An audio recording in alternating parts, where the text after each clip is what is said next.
Assalamualaikum warahmatullahi wabarakatuh. Perkenalkan, nama saya Devina Elisha Putri Revanda dari kelas 12 MIPA 3 Presensi 8. Di sini saya akan menganalisis novel yang berjudul Dikta dan Hukum. Novel Dikta dan Hukum bercerita tentang tokoh bernama Dikta yang merupakan seorang mahasiswa hukum tingkat akhir di salah satu universitas ternama dan terkenal. Dan ia termasuk mahasiswa yang pintar. Sedangkan Nadira adalah seorang anak SMA kelas 12 yang memiliki karakter pemalas. Sosok sempurna seorang Dikta ini ternyata sudah dijodohkan dengan seorang gadis SMA itu, Nadira, yang mungkin banyak yang menganggap sangat berbanding terbalik dengan sosok seorang Dikta. Dikta dan Nadira seperti langit dan bumi, namun anehnya mereka akhirnya bisa saling melengkapi satu sama lain. Rupanya mereka adalah teman dari kecil sampai akhirnya harus terjebak dalam perjodohan dari orang tua mereka. Hubungan keduanya semakin rumit karena Nadira sudah memiliki kekasih hati. Begitu pula Dikta yang hanya menganggap Nadira sebagai seorang adik dan teman masa kecil saja. Begitulah perasaan yang akhirnya mereka jalani.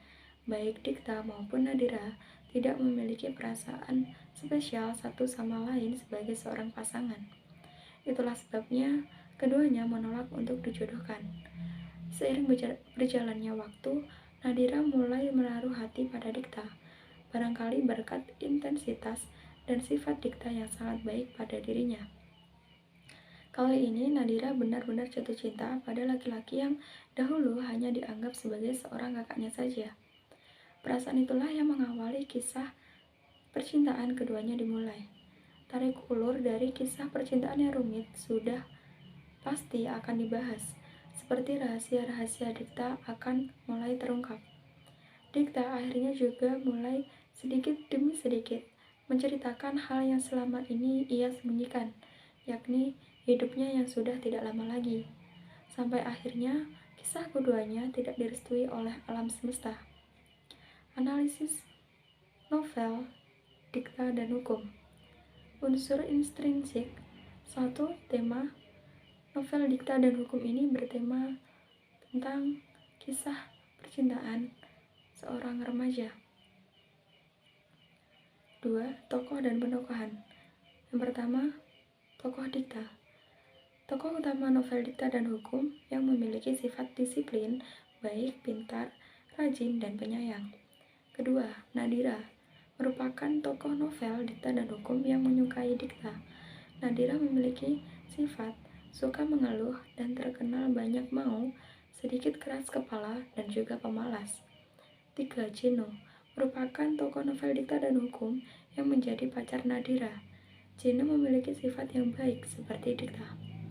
Keempat, Alea, yaitu tokoh novel Dikta dan Hukum yang menjadi mantan kekasih Dikta. Yang kelima, Sena, merupakan tokoh anak kecil di dalam novel Dikta dan Hukum. Latar tempat. Pertama, di sekolah, yaitu pada kalimat bel istirahat berbunyi, guru-guru melangkah pergi meninggalkan kelas pada halaman 8 novel Dikta dan Hukum. Yang kedua, di rumah. Pada kalimat setelah mengganti seragam sekolahnya, Nadira mengempaskan badan ke tempat tidur dan menatap langit-langit kamarnya. Pada halaman 38 novel Dikta dan Hukum. Yang ketiga, gedung Fakultas Hukum. Pada kalimat Dikta melangkah cepat menuju gedung Fakultas Hukum. Pada halaman 16 novel Dikta dan Hukum. Yang keempat, ruang dosen. Pada kalimat Dikta sudah berdiri di ruang dosen beberapa menit kemudian. Pada halaman 16 Dikta dan Hukum. Latar waktu. Yang pertama, pagi. Pada kalimat pagi ini adalah jadwal cuci darah rutin. Pada halaman 87. Yang kedua, siang. Waktu menunjukkan pukul 2 siang dan Nadira belum juga menyelesaikan masalahnya. Halaman 12. Ketiga, sore. Pada kalimat jam sudah menunjukkan pukul 4 sore Bel sekolah berbunyi, menandakan kegiatan belajar mengajar di sekolah sudah berakhir pada halaman 18. Sudut pandang. Menggunakan sudut pandang orang ketiga. Alur. Menggunakan alur campuran. Amanat. Lebih banyak bersyukur diberi kehidupan yang panjang. Dikta dan hukum mengangkat isu kesehatan yang mungkin sekarang memang banyak dihiraukan oleh anak-anak muda, serta mengajarkan kita arti dari sebuah keluarga dan juga persahabatan. Unsur ekstrinsik.